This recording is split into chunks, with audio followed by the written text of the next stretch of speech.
بسم اللہ الرحمن الرحیم۔ عزیز دوستو السلام علیکم۔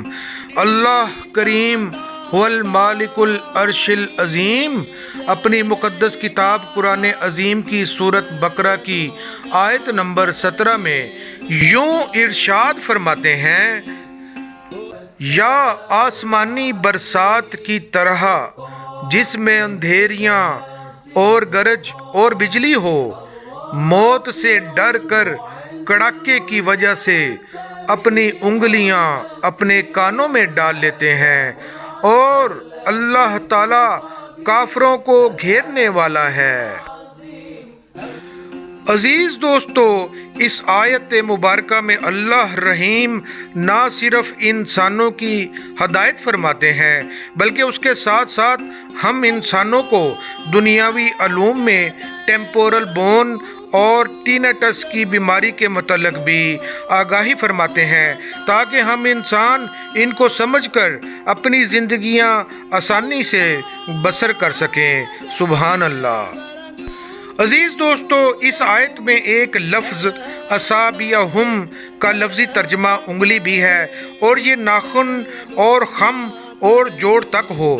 یہ اس بات کی طرف اشارہ ہے انسانی کھوپڑی کے سائیڈ اور اس کی بیس پر ایک ہڈی ہے جسے ٹیمپورل بون کہتے ہیں، جو کان کے اندرونی حصہ اور درمیانی حصہ کو کور کیے ہوئے ہے۔ اسی طرح ایک اور لفظ آذان ہے جس کا مطلب کان کے علاوہ ہر شخص جو ہر بات سن کر مان لیتا ہو اور ان کے کانوں میں گرانی پیدا کر دی ہے کہ بھی ہیں، اور یہ اس طرف اشارہ ہے کہ انسان ٹینیٹس کی بیماری میں کان میں مختلف قسم کی آوازیں سنتا ہے، جیسے نبض کی رفتار، دھماکے کی آواز، شوں شوں کی آواز وغیرہ۔ اسی طرح ایک اور لفظ الصواعق کا مطلب ہے خوفناک دھماکے کی آواز اور سخت آواز جو فضا میں ہے، جو کبھی صرف آواز ہوتی ہے تو کبھی موجب عذاب تو کبھی باعث موت بھی ہو سکتی ہے، اور یہ ٹینیٹس کی بیماری کی طرف اشارہ ہے جس میں دماغ میں آوازیں گونجتی رہتی ہیں۔ ایک اور لفظ حذر ہے جس کا مطلب خوفناک چیز سے دور رہنا ہے، اور یہ کسی بیماری کی طرف اشارہ ہے جیسے ڈپریشن یا چوٹ سے بچنے کی طرف اشارہ ہے، اور یہ دونوں وجوہات ٹینیٹس کا سبب بن سکتی ہیں۔ ایک اور لفظ موت ہے جس کا لفظی مطلب حس و شعور کا زائل ہونا کے بھی ہیں، اور یہ ٹینیٹس کی وجہ سے جھنجھلاہٹ، بے خوابی اور ڈپریشن کی وجوہات و نتائج کی طرف اشارہ ہے۔ اسی طرح ایک لفظ محیط ہے جس کے معنی دیوار جو کسی چیز کو چاروں طرف سے گھیرے ہوئے ہو، اور یہ ٹیمپورل بون ہے، اور یہ کان کی نالی، درمیانی کان اور اندرونی کان کو گھیرے ہوئے ہے کی طرف اشارہ ہے۔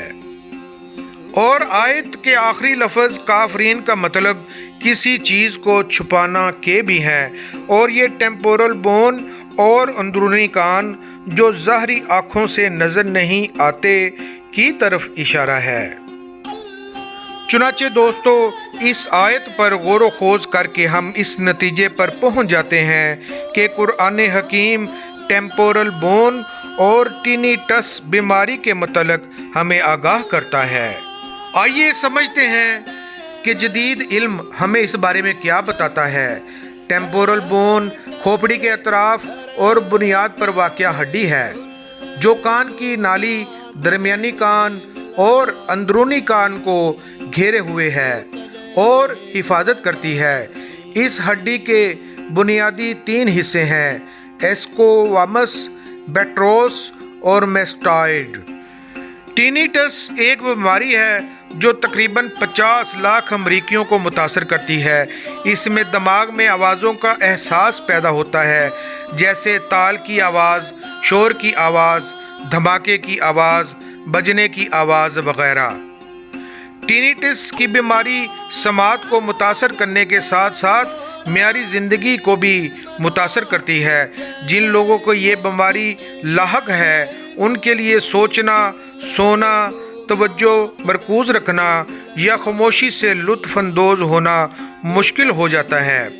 اگر یہ بیماری زیادہ عرصہ رہے تو انسان میں چڑچڑاپن، بے خوابی اور یہاں تک کہ ڈپریشن بھی ہو سکتا ہے۔